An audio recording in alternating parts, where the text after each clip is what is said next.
Your teenager is not entitled because of the phone in their hand or the year they were born. They are entitled because every single day of their life, somebody else has cleaned up their mess. In Japan, a 7-year-old kneels down and scrubs his own school toilet, then bows and says, "Thank you for the chance," and the whole country is built on that one small habit. Do you want to know why that boy grows up grateful for the exact chore you would feel guilty handing your own kid? Let me tell you about a Tuesday night at my own table. About 30 years ago now. My son was 14. His name is Kenji. He finished his dinner, stood up, and walked away. He left the plate. He left the cup. He left the fork and the crumbs and the little ring of milk on the wood. He was not being cruel. He did not even see it. The plate stopped being his the second the food was gone. My wife rose to clear it, the way she always did, the way I always let her. And this time I put my hand on her arm. I said, "Leave it. Let it sit." That plate sat on our table for 2 whole days. I want to be honest with you, because this is the part most men my age will not admit. I knew better. I was raised by my grandmother, and my grandmother would sooner have walked into traffic than let a boy leave his plate on the table. She grew up in Japan. In her house, cleaning was not a punishment, and it was not a favor you did for someone. It was simply what a person did.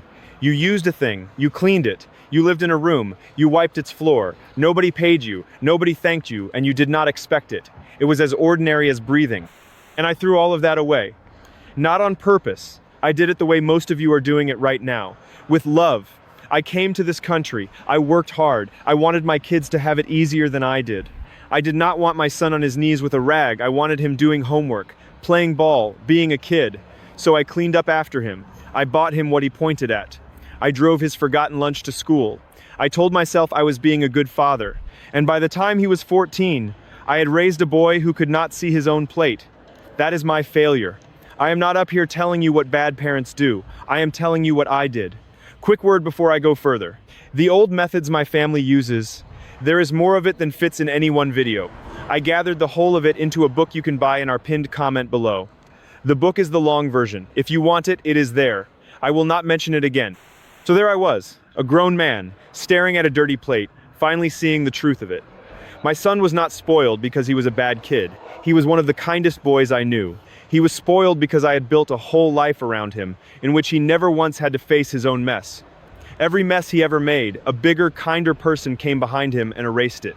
So of course he grew up believing the world would always do that. Why wouldn't he? I taught him that.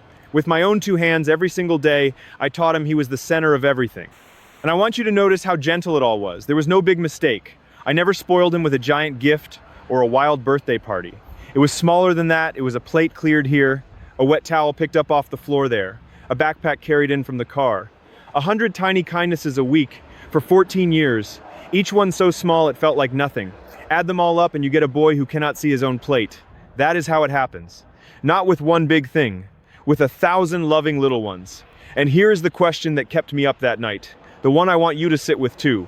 If a good kid, in a good home, with 2 parents who love him, can turn entitled without anyone ever meaning it to happen, then what exactly are the small, everyday things we do that cause it? Because it is not the big things. It is not one bad day. It is something quiet. Something we do so often we cannot even see it anymore. There are 8 of them, and once I name them, you will not be able to unsee them in your own kitchen. So let me tell you what I finally understood, sitting there looking at that plate. Because it changed everything about how I raised my kids after that. And it is the same thing the Japanese have known for a very long time. Entitlement is not an attitude. That is the mistake every American parent makes. I made it too. We think a spoiled child has a bad attitude, and we think the way you fix a bad attitude is with words. So we lecture. We say, "You should be grateful. Do you know how lucky you are? Kids in other countries would give anything for what you have." I said all of it. I gave that speech 100 times. And it did nothing. It did worse than nothing, because now my son was ungrateful and annoyed. Here's the truth I had backward. Gratitude and responsibility are not ideas you put into a child's head with a talk.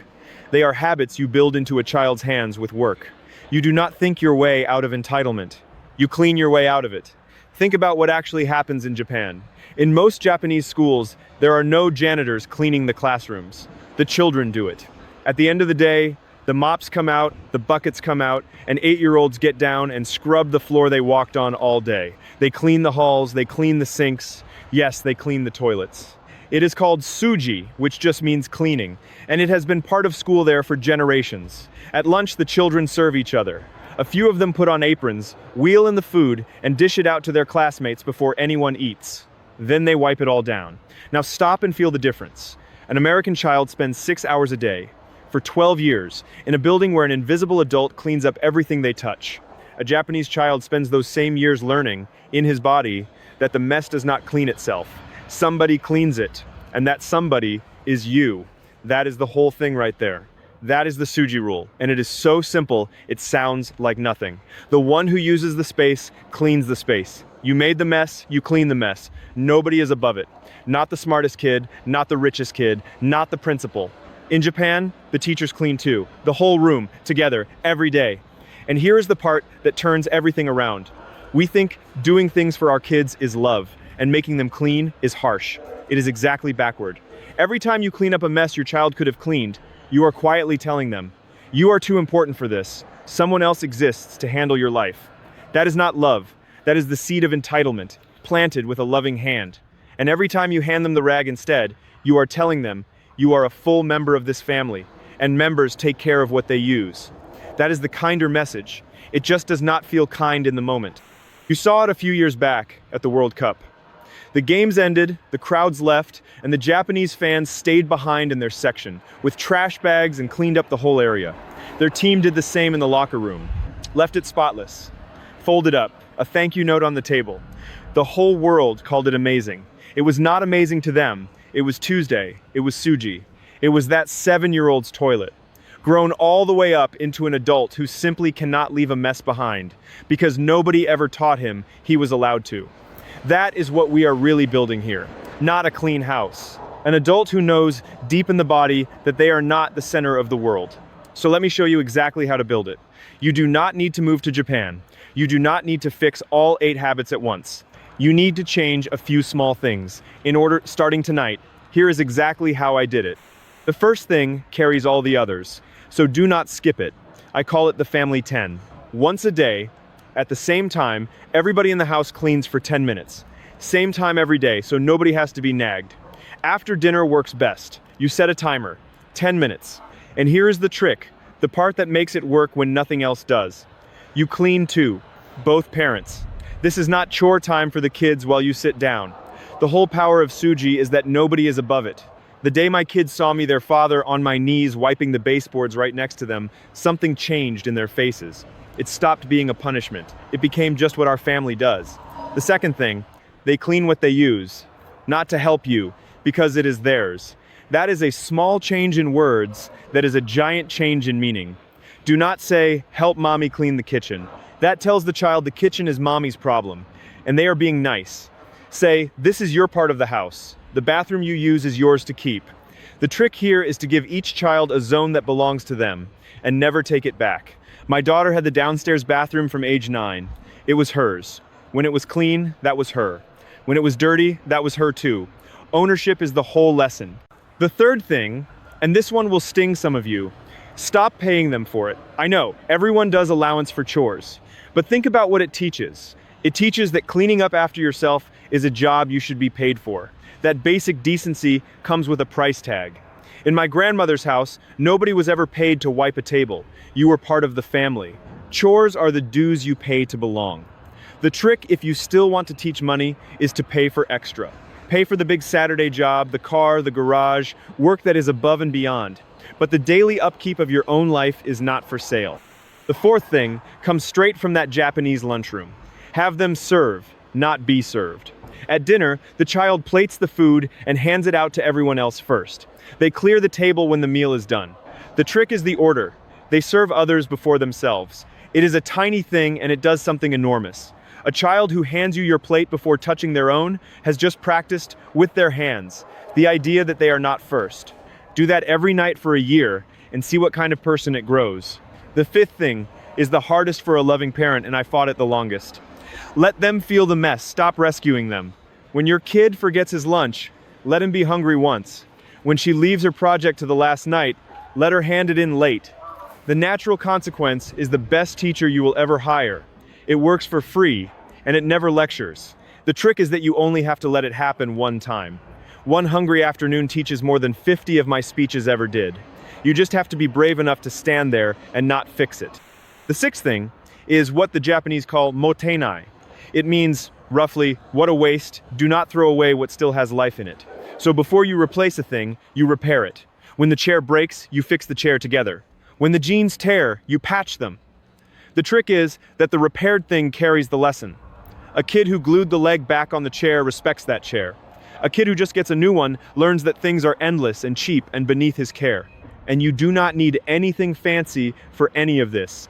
Give each child their own cleaning cloth and a small bucket. That is it, a few dollars, their own rag that they wring out and hang up to dry. It sounds like nothing, but a child who owns their own tool takes the work more seriously. It is theirs. That is habit 7, ownership, and it hides inside a rag. The 8th habit is the quietest one, and it is you. Stop arranging the whole house around the child. The child is not the sun the family orbits. Eat when the family eats. Watch what the family watches sometimes. A home where everything bends to the youngest person teaches that person that the world will bend too. It will not. Better they learn it from you, gently, than from the world, hard. Now let me pull back, because this was never really about a clean house. I raised my kids over again with these habits, starting the day after that plate finally moved. And I will tell you what I got. Not perfect children. I got adults who, when they walk into any room, any job, any home, quietly take care of it. My son Kenji is 50 now. When he visits, he clears the table before I can even stand up. His kids do too. He married a good woman, and I believe part of the reason is that he grew up knowing he was not the center of the world. And that is a rare and beautiful thing to bring into a marriage. He is not entitled. He is not. Because for years, somebody made him clean up after himself, and then he could not stop, and then it became who he is. That is the real gift, not tidiness, character.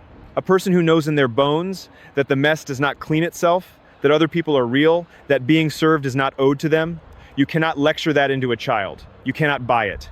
You can only build it, one rag and one plate and one 10-minute evening at a time. My grandmother said something to me once that I did not understand until I was old.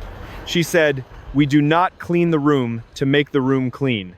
We clean the room to make the person." I thought she meant it made me neat. She did not. She meant that the child kneeling on that floor, wringing out that cloth, is being quietly built into someone who will carry their own weight for the rest of their life. The floor was never the point. The child was always the point. You are the point. So here is what I want you to do tonight. Not all 8, just one. When dinner ends, do not clear your teenager's plate. Do not do it. Instead, hand them yours and ask them to clear the table.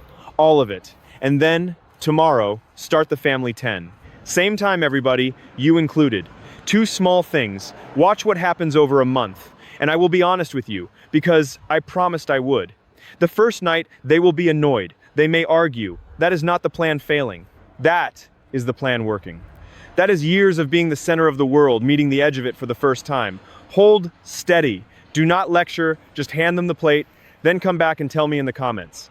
Tell me your kid's age, and tell me what they said and did the first night you handed them the plate instead of clearing it. I read them. I want to know. Because most of you were never taught this. The same way I almost forgot it, and there is no shame in that. There is only the plate in front of you, and what you decide to do with it. Next time, I am going to tell you about the 3 words my grandmother made us say before every single meal.